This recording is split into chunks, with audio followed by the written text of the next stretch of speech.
वडोदरा के racecourse circle पर विद्युत भवन की कचहरी मौजूद है, जहां पर आज तकरीबन 5,500 जितने कर्मचारियों ने भूख हड़ताल की शुरुआत की है। हाथ में बड़ा सा बैनर लिए न्याय दो के नारे लगाते हुए ये कर्मचारी भूख हड़ताल पर बैठे हैं।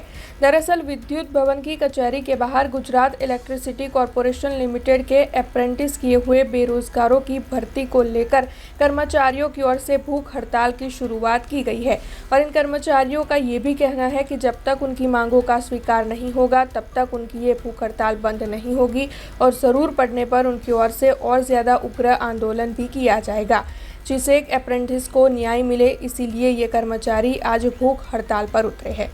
અમારી માંગ એક જ છે કે ભૂતપૂર્વ જીસેકના ભૂતપૂર્વ એપ્રેન્ટિસ કરેલ બેરોજગારને જે ડોક્યુમેન્ટ વેરિફિકેશન થઈ ગયા છે, આજે 3 વર્ષ થઈ ગયેલા છે। 800 જગ્યા માટે 18 જૂન 2022નો પરિપત્ર બહાર પાડવામાં એનો અમલ કરવામાં આવેલો નથી અને 800 જગ્યા વર્ષ 2022-23માં જે ખાલી પડનાર હતી આજે 22-23માં પૂરું થઈ ગયું, 23-24 પૂરું થઈ ગયું, 24-25 ફાઇનાન્સ યર જે પૂરું થઈ ગયું, છતાં પણ અમારી હજી માંગો પૂરી થઈ નથી। 800 જગ્યા તો 2022-23માં ખાલી હતી, પણ અત્યારે એ વધીને 1200 ઉપર જગ્યા ખાલી થઈ ગઈ છે, પણ તે હજી ભરવામાં આવેલી નથી।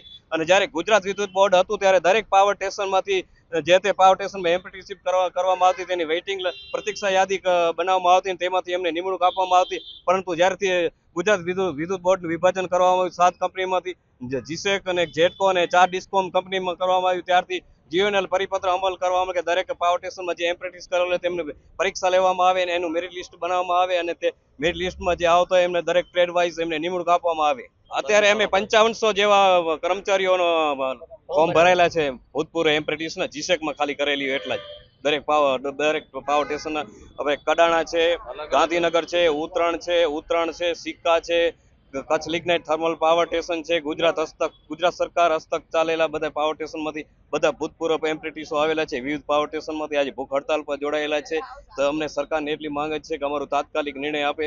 જો નિર્ણય નહીં આપે ત્યાં સુધી અમે ભૂખ હડતાલ પર બેસી રહેવાના છીએ અને લેખિતમાં નહીં આપે ત્યાં સુધી અમે અહીંથી જવાના નથી। હા, અમે આંદોલન કરશું। અમે 3 માર્ચ 2025ના આંદોલન કરેલું હતું, ત્યારે અમને 10 દિવસનો જવાબ આપેલો હતો કે 10 દિવસનો અમને સમય આપો તો અમે તમારી ભરતી પ્રક્રિયા પૂર્ણ કરી આપશું, પણ હજી कोई पर सत्ताधिकारियों द्वारा भर्ती प्रक्रिया की कार्यवाही करवामां आवेल नहीं। हमसे जुड़े रहने के लिए हमारे YouTube चैनल को सब्सक्राइब करें और नई वीडियो की नोटिफिकेशन के लिए बेल आइकॉन को दबाएं।